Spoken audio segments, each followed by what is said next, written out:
Senator, this was Donald Trump's first meeting with the head of state as the nominee, and he immediately opened up the floor to reporters for questions. When will we see Hillary open up the floor and take questions from reporters at any event? Well, you see questions from reporters every day. She talks to the press everywhere she goes. She did a press conference when she was at the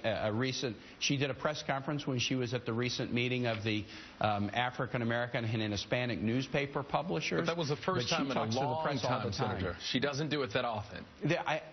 Well, look, I don't see what the massive difference is between a press conference and talking to the press everywhere you go. She talks to the press a lot, and I've been with her when she's talked to the press.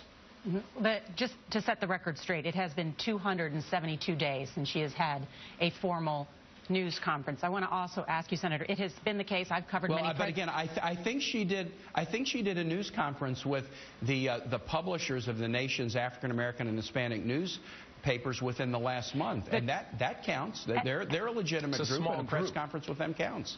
The New York Times recently reported, and this is true and I've covered, that unlike any other presidential nominee in history, she is not allowing journalists to accompany her on the plane, the campaign plane. This is something that has been standard since I've covered presidential campaigns.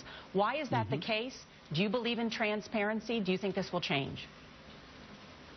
Well, I'm going to use my own example. I'm traveling too, and I travel in a small plane, and the press travels in a plane with me. We're not on the plane together, but that's going to change in about a week. And I think that's fairly common during campaigns, that you often fly in small planes, and then you get into the end, you start flying in larger planes. So I think that is something that, yeah, as we get into the thick of the campaign and Labor Day, that is going to change. I don't even think Donald Trump allowed the press, the American press, to go with him yesterday when he went to Mexico, which was highly unusual. Well, we do look forward to that next press conference. Senator Tim Kaine, we appreciate the time this morning.